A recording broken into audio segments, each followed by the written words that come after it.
السلام علیکم ورحمۃ اللہ وبرکاتہ۔ میں ہوں حافظ ذوالفقار شاہد اور میں آپ کے سامنے سیلاب کے حوالے سے کچھ گزارشات پیش کرنا چاہتا ہوں۔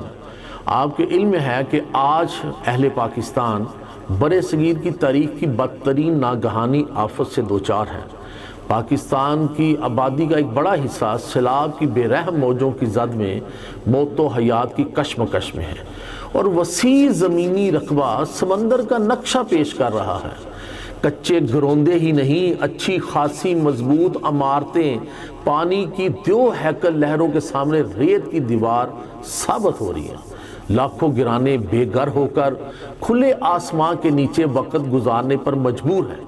خوراک کی عدم دستیابی اور سیلابی پانی کا استعمال بیماریوں کا باعث بن رہا ہے۔ گویا اہل پاکستان پر قیامت ٹوٹ پڑی ہے۔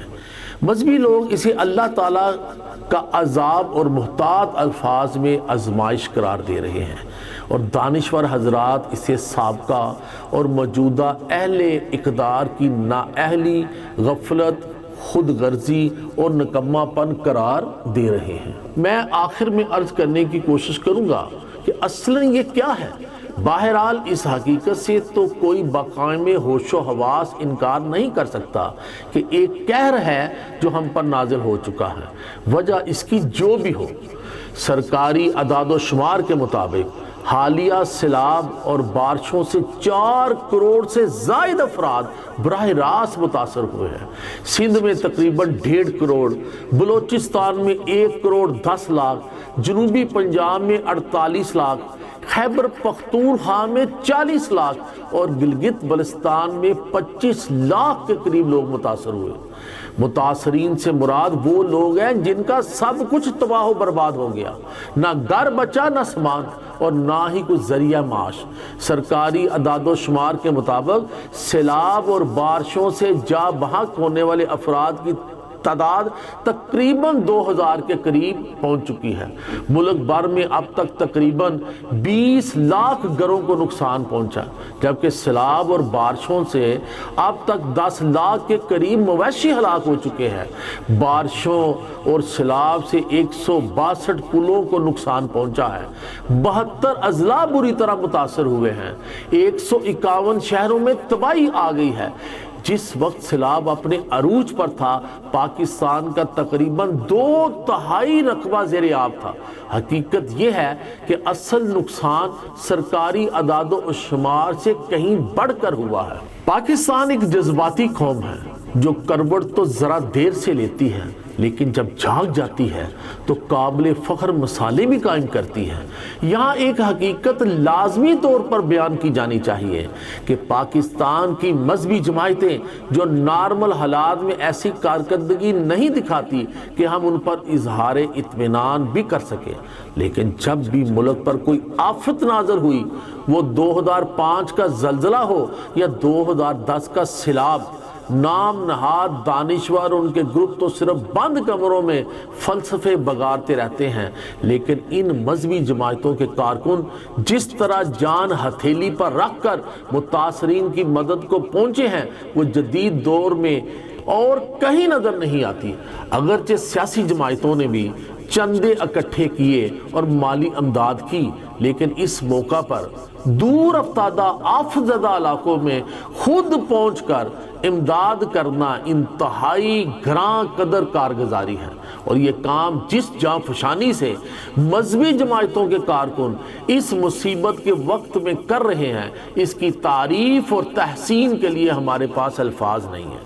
اللہ تعالیٰ کا معاملہ یہ ہے کہ وہ رازق ہے، لیکن ہمیں رزق حلال کے لیے جدوجہد کی ترغیب دیتا ہے۔ اللہ تعالیٰ شافی ہے، لیکن وہ دعا کے ساتھ دوا کا بھی کہتا ہے۔ اللہ واحد مشکل کشا ہے، لیکن وہ مشکل سے نجات کے لیے محنت اور جدوجہد کی طرف توجہ دلاتا ہے۔ حقیقت یہ ہے کہ جس پیمانے پر 2022 کے سپریم فلڈ نے تباہی مچائی ہے، اس کے مداوے کے لیے کئی برسوں کی انتھک محنت درکار ہوگی۔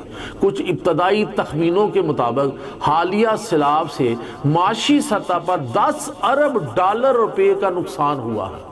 10 ارب ڈالر، جو آنے والے ہفتوں اور مہینوں میں بڑھ سکتا ہے۔ سیلاب سے متاثرہ علاقوں میں بنیادی انتظامی ڈھانچہ مکمل طور پر تباہ و برباد ہو چکا ہے، جس میں سڑکیں، پل، مکانات، کئی ڈیم، بجلی، ٹیلی فون، انٹرنیٹ وغیرہ کا نظام، سکول، ہسپتال سب شامل ہیں۔ بڑے پیمانے پر فصلوں کے تباہ ہونے کی وجہ سے پھل اور سبزیوں وغیرہ کی قیمتوں میں ہوش ربا اضافہ دیکھنے میں آ رہا ہے۔ سیلاب زدہ علاقوں میں وبائی بیماریوں کا شدید خطرہ ہے۔ جب کئی کروڑ خاندان متاثر ہوں تو بے روزگاری یقیناً بڑھے گی اور پاکستان کے لیے شرح نمو کے اہداف کو حاصل کرنا تقریباً ناممکن ہو جائے گا۔ پھر ملک پر قرضوں کا نیا بوجھ لاد دیا جائے گا۔ یہاں یہ سوال بھی پیدا ہوتا ہے کہ انتظامی سطح پر پاکستان سیلاب کو روکنے اور اس کے نقصانات کو کم کرنے میں ناکام کیوں رہتا ہے؟ اس میں کوئی شک نہیں کہ ہندوستان پانی کو ایک ہتھیار کے طور پر پاکستان کے خلاف استعمال کرتا ہے۔ البتہ پاکستان کے آبی مسائل اور سیلاب سے ہونے والے نقصانات کی وجہ صرف ہندوستان کی پاکستان دشمنی نہیں۔ یہ بات ذہن میں رکھ لیجئے کہ ہندوستان کی پاکستان دشمنی ہی صرف یہ سیلاب نہیں لا رہی۔ حقیقت یہ ہے کہ سیلاب پاکستان میں سب سے تباہ کن قدرتی آفت ہے۔ 2010 میں آنے والا سیلاب ملکی تاریخ میں سپر فلڈ قرار دیا گیا، جس نے ہر سطح پر بے پناہ تباہی مچائی۔ اس کے بعد فیڈرل فلڈ کمیشن نے سیلاب سے متعلق اپنی سالانہ رپورٹ جاری کی، جسے آئندہ کے لائحہ عمل اور سیلاب کی روک تھام اور نقصانات کو کم کرنے کے حوالے سے ایک سنگ میل قرار دیا گیا۔ ہمیں اس بات کو تسلیم کرنا چاہیے کہ ہم سیلاب سے نمٹنے کے لیے تیار ہی نہیں۔ ہم نے 2010 کے سیلاب کے بعد سیلابی شدت میں کمی لانے کے لیے خاطر خواہ اقدامات نہیں کیے۔ ہمارا قومی مزاج بن چکا ہے کہ جب ایمرجنسی سامنے آتی ہے تو ہم بغیر منصوبہ بندی کے اقدامات شروع کر دیتے ہیں، کیونکہ ہم اس کے لیے تیار ہی نہیں ہوتے۔ جب سیلاب گزر جاتا ہے تو ہم پھر سو جاتے ہیں، اور جب اگلا بحران جھنجھوڑ کر اٹھاتا ہے تو پھر وہیں افراتفری میں اقدامات کی مشق شروع ہو جاتی ہے۔ اگرچہ سیلاب کو مکمل طور پر روکا تو نہیں جا سکتا، تاہم متعدد ممالک نے فلڈ مینجمنٹ اور کنٹرول کی حکمت عملیوں کے ذریعے انسانی جانوں کے زیاں اور املاک اور فصلوں کی تباہی کو کم کر لیا ہے۔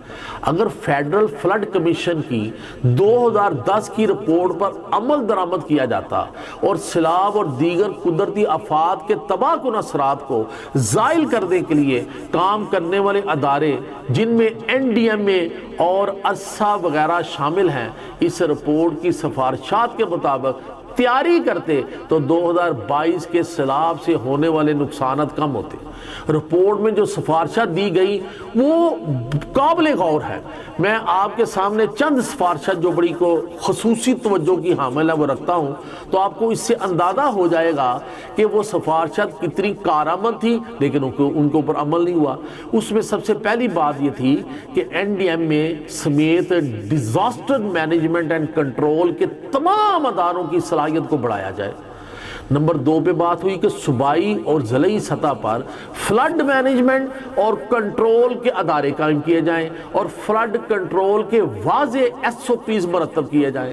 نمبر 3 پہ کہ فلڈ کنٹرول انفراسٹرکچر کو مضبوط کیا جائے، پشتوں اور بندوں کو مضبوط بنایا جائے، سیلابی پانی کا رخ بدلنے کے لیے چینلز کو ترتیب دیا جائے، سیلابی پانی ذخیرہ کرنے کے مقامات کو قائم کیا جائے، بیراجوں کی صلاحیت بڑھائی جائے۔ وہ 4 پہ جو بات ہوئی کہ نئے ڈیم تعمیر کیے جائیں، جن میں بڑے ڈیموں کے ساتھ ساتھ چھوٹے ڈیم بھی شامل ہیں۔ وہ پانی جو پہاڑوں سے برف پگھلنے پر اسے بحیرہ عرب میں ضائع ہونے سے بچانے کے منصوبے بنائے جائیں، سیلابی ریلیوں کو روکنے اور زمین کے کٹاؤ میں کمی لانے کے لیے بڑے پیمانے پر درخت لگائے جائیں، پہاڑی اور میدانی علاقوں کے لیے بہتر فلڈ مینجمنٹ اور کنٹرول کی علیحدہ پالیسیاں ترتیب دی جائیں۔ ماحولیاتی تبدیلی کی وجہ سے بارشوں اور خشک سالی بڑھتی جا رہی رہی ہے، پاکستان کو اس حوالے سے بھی ایک مربوط پالیسی بنانے کی ضرورت ہے۔ سیلاب کے حوالے سے وہ علاقے جو زیادہ خطرے میں آ سکتے ہیں وہاں سے آبادیوں کو محفوظ مقامات پر منتقل کرنے کی منصوبہ بندی کی جائے، نیز غیر قانونی تعمیرات کو مکمل طور پر ختم کیا جائے، سیلاب کی پیشگی اطلاع اور انتباہ کی صلاحیت بڑھائی جائے، اور میٹ آفس سمیت موسمیاتی پیشن گوئیوں کے ادارے دیگر اداروں کے ساتھ بہتر انداز میں مل کر کام کریں، سیلاب سے متاثرہ افراد اور علاقوں میں ریسکیو اور ریلیف اور پھر تعمیر نو کے لیے مربوط منصوبہ بندی کی جائے۔ اب آئیے اس بحث کی طرف کہ یہ عذاب ہے، آزمائش ہے، یا اہل اقتدار کی سیاہ کرتوتوں اور نااہلیوں کا نتیجہ ہے۔ ہماری رائے میں پاکستان کے حوالے سے یہ تینوں عوامل کسی نہ کسی انداز میں کار فرما نظر آتے ہیں۔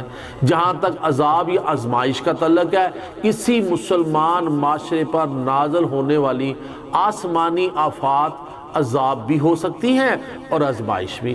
پھر یہ کہ پاکستان جیسا ملک جس کی نظریاتی اساس ہی اسلام اور صرف اسلام ہو، جس کا اللہ تعالیٰ سے یہ دعا کر کے مطالبہ کیا گیا ہو، اے اللہ ہمیں آزادی عطا فرما دے، ہم زمین کے اس ٹکڑے پر تیرے دین کا نفاذ کریں گے، اس کا اپنے وعدے سے منحرف ہو جانا یقیناً استثنائی صورتحال اختیار کر لیتا ہے۔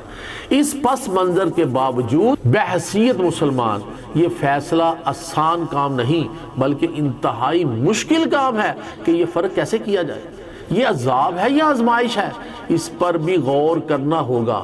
ہم عام انسانی اخلاقی ضوابط کے حوالے سے کہاں کھڑے ہیں؟ دیانت اور امانت کے الفاظ ہمارے ہاں شاید اپنا حقیقی معنی کھو چکے ہیں۔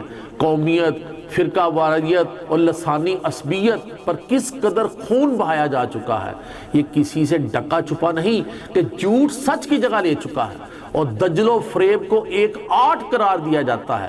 قومی خزانے کو ہم نے شیر مادر سمجھ کر یوں گٹ گٹ پیا ہے کہ مادر وطن اب اپنے پاؤں پر کھڑا ہونے کے قابل نہیں، کشکول حکمرانوں کے سراپا کا حصہ بن گیا ہے۔ ہم کیوں غور نہیں کرتے کہ بادل ہمارے سروں پر پھٹ رہے ہیں، زلزلوں سے کتنی بار زمین دہل چکی ہے، گروہوں میں تقسیم ہو کر ایک دوسرے کو اپنی طاقت کا مزہ چکھا کر تباہ و برباد کر رہے ہیں۔ یعنی سورۃ الانعام کی آیت نمبر 65 میں بیان کردہ عذاب کی تینوں قسمیں ہم پر مسلط ہو چکی ہیں، لیکن اللہ تعالیٰ بڑا رحیم و کریم ہے۔ آج بھی اگر ہم سیدھے راستے پر آ جائیں، صراط مستقیم اختیار کر لیں، انفرادی اور اجتماعی سطح پر توبہ کر لیں، اپنے رب کی طرف رجوع کر لیں، تو یہ آزمائش ہے، یہ تنبیہ ہے، عذاب نہیں۔ پھر ہم ایسی آزمائشوں سے سرخرو ہو کر نکلیں گے۔ لیکن اگر ہم ڈٹائی کا مظاہرہ کرتے رہے اور منافقت کا یہ طرز عمل جاری رہتا ہے تو دنیا کے عذاب میں تو گرفتار ہیں ہی، آخرت کے عذاب سے بھی نہیں بچ سکیں گے۔ نظریاتی سطح پر ہم ماضی میں بہت روگردانی کر چکے ہیں، اب ہمارے پاس غلطی کی کوئی گنجائش نہیں ہے۔ میرا تھوڑا کہا زیادہ سمجھیے گا۔ حافظ ذوالفقار شاہد کو اجازت دیجیے۔ السلام علیکم ورحمۃ اللہ وبرکاتہ۔